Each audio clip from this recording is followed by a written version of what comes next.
Hello, welcome to the Manning Public Library video training. This part of the video, we're going to be doing backdrops and the lighting kit.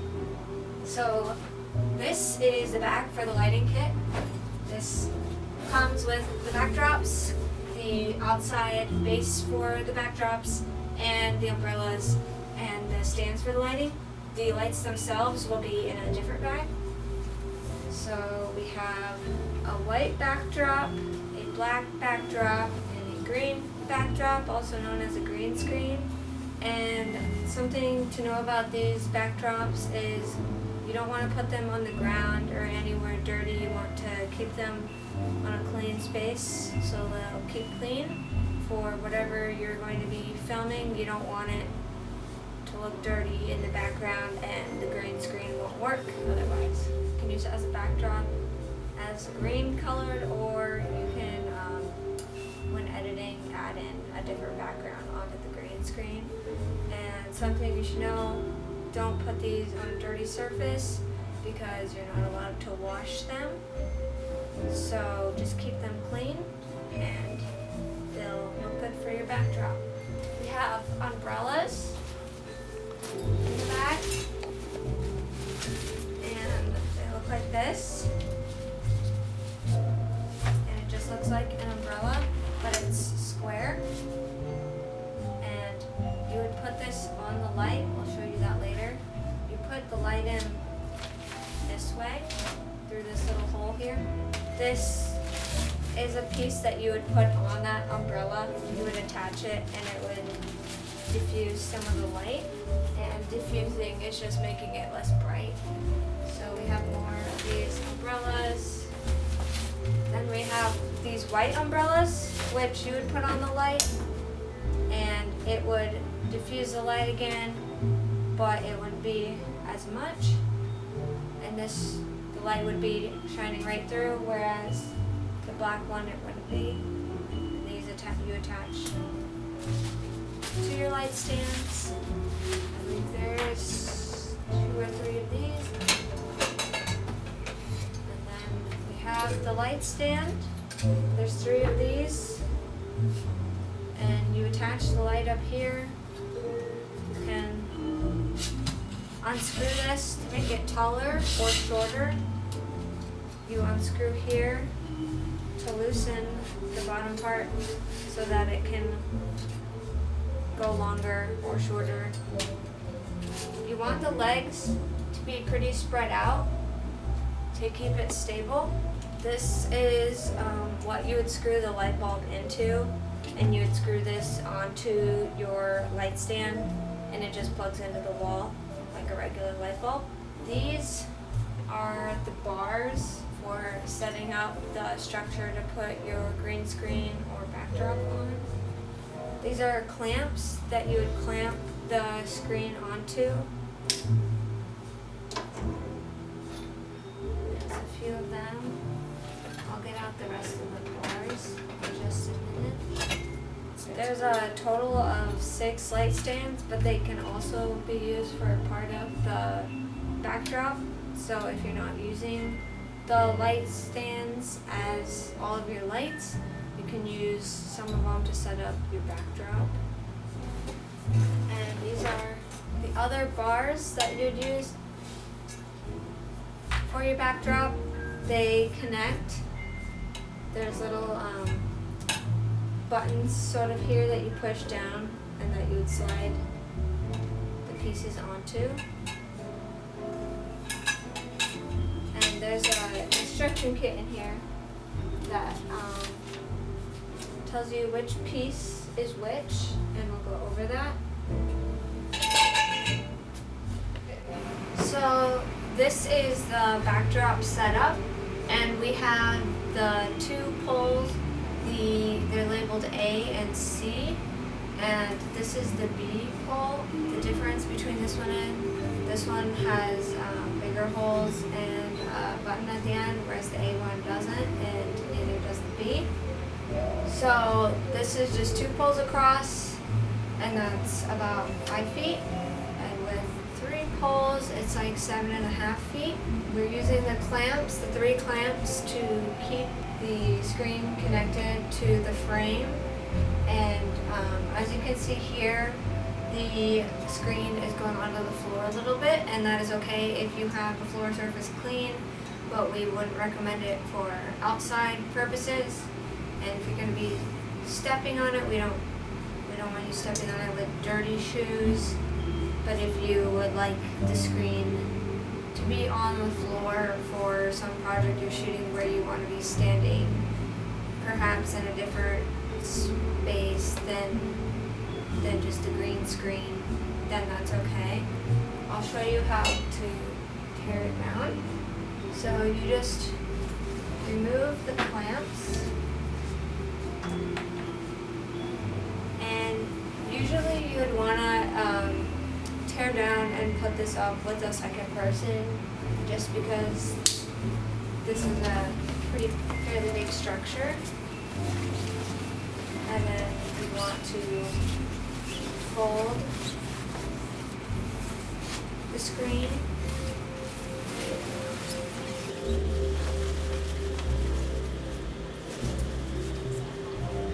And you don't want to wad it up. It also won't fit back correctly if you wad it up. You want it nicely folded.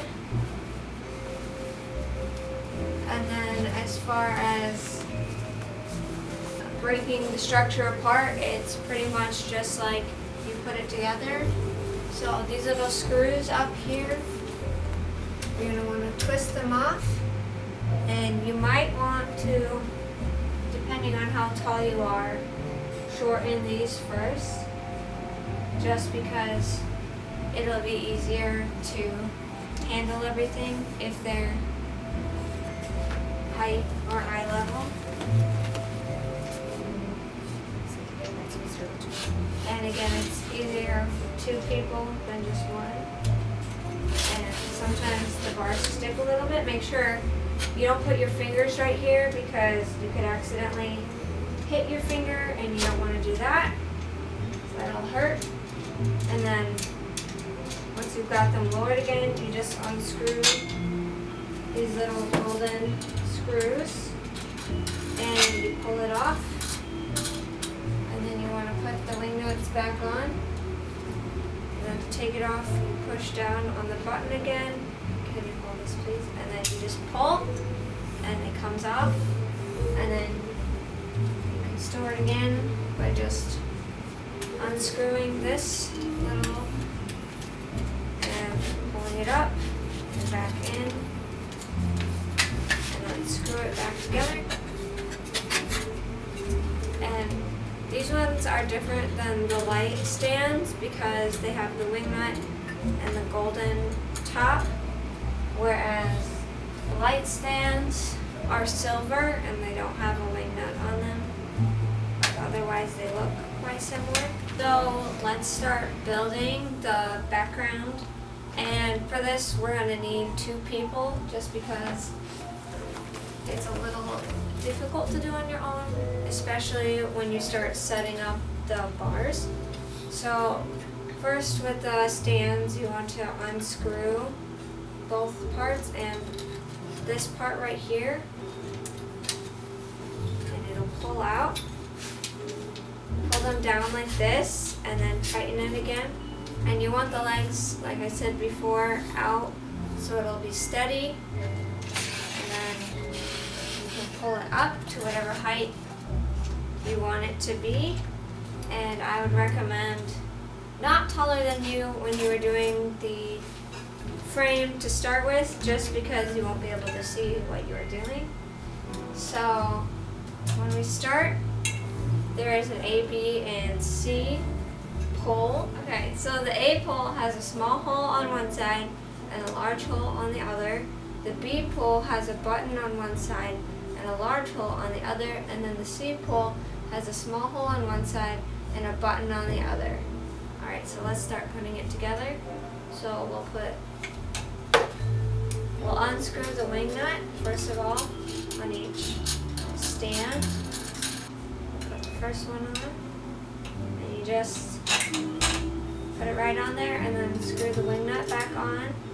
It's important to have the second person hold it so that it doesn't bend or get bent on the holes there. Do the bead pull next.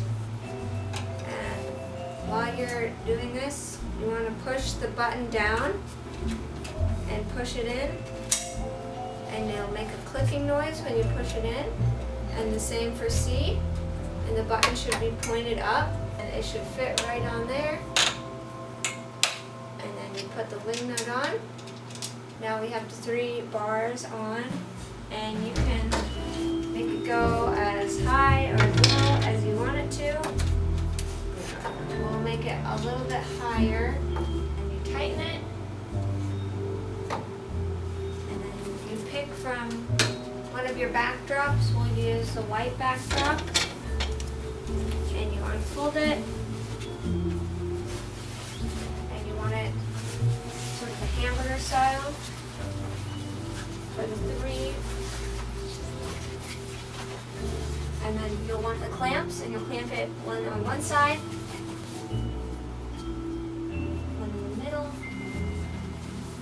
and then one at the end. And for how short it is right now, this would be good for waist up or like a headshot. It could be used for like a background for an interview, and then you have this up.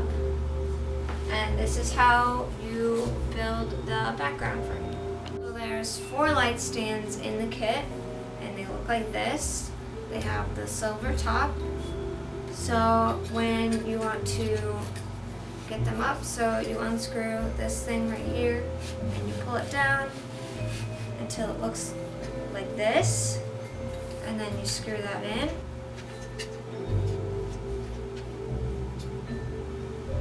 Set it down on the ground, and you can unscrew it, move it up or down, and make sure you don't pinch your fingers again. And as far as actually putting a light on, so here is the light. This isn't the light, this is the part that the light goes in, but you just unscrew here and keep unscrewing. There's a little screw in there that you can see, and you want to unscrew that all the way until it can fit onto the light stand. You screw it back on, and then you grab a light bulb, and this will be in a different package than the lighting kit. And you take it out of the box.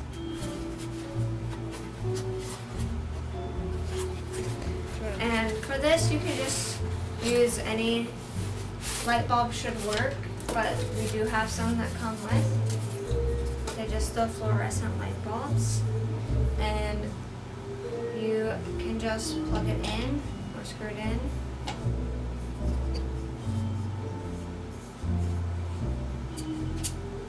And then just plug it in. And then when you turn a light on, you always want to say striking, so that someone knows that you're going to turn it on. And then you just turn it on here, turn it off, just like a regular light. Let's put the umbrella on first. So this is the white umbrella. And to put it on, there's a little place right here, a hole in it for you to put the umbrella through. And you just push the umbrella through like that, striking. You turn it on, it diffuses some of the light. So now let's use the black umbrella, and just a word of warning, when you're closing it, the mechanism to close it is a little bit sharp, so make sure you're aware of that. And we're gonna actually put it on the opposite way that the other umbrella went on, and you're gonna put it around your light bulb. And make sure if you're not using the light bulbs that we have here at the library, that you're very careful, because you don't wanna get the umbrella burnt, and you don't want to hurt the light bulb when you're putting it through. And you just put the end of the umbrella through there, put it around your light, and then you can turn it on, striking, and that like encases your light more. And if you still want to diffuse it, you put this diffuser on, and you put that on the end of the umbrella like that, and put it on each end of the umbrella. And make sure if you're not needing to use your light at the time, just leave it off. That way you conserve energy as well as make sure things don't get too hot. Striking, and then you have your light and it's diffused.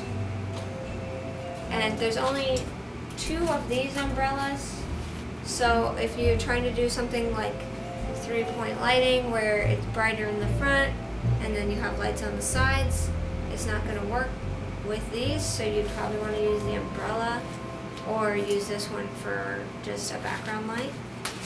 So that's this umbrella. They're just regular fluorescent light bulbs. You can use other ones, but I wouldn't recommend using them with this umbrella just because it could burn this umbrella and we don't want that. As far as the other ones, like this umbrella, it would be okay. Just make sure when you're putting it, you don't get it too close to the light. We'd rather you just use the lights that come with at the library, just because we don't want anything to be burned. Handling those light bulbs, you could burn your hands very easily, and we don't want that either. And as far as the cord goes, make sure everyone who's working on set knows there's a cord here, because it could easily be tripped over, which could either pull out the light, which would mess up your shot, or pull out the cord, which would mess up our lights, which we wouldn't be very happy about. So these are the reflectors, and as you can see, there's a golden one, and they pop out. They're not that small, so they're actually that big. And there's a white one as well, and you can actually zip it out, and there's more inside. It's a 5-in-1 reflector. So once we get them zipped out, we also have a silver reflector and a sort of diffuser, but it also works as a reflector. So there's also a black reflector, which doesn't actually reflect, it just makes things a little more diffused if you need like a shadow or something on someone. If there's too much sunlight, you can use, whereas say your silver reflector, it'll be a brighter light on your subject if there isn't enough light coming from your lights or the natural lighting of whatever you have. So you can use the reflector to shine a light onto someone or your subject. It'll just give off more light, and it can be from an angle that you can have where you wouldn't get it from, say, overhead lights. And to fold it, you want to try to make a figure 8, and to fold it back into the smaller circle like it was before. And then you just zip it back into its case. And that's all you need to know about reflectors. And a reminder with the light kit, this equipment is not the most heavy duty, so you need to be very careful with it not to break it.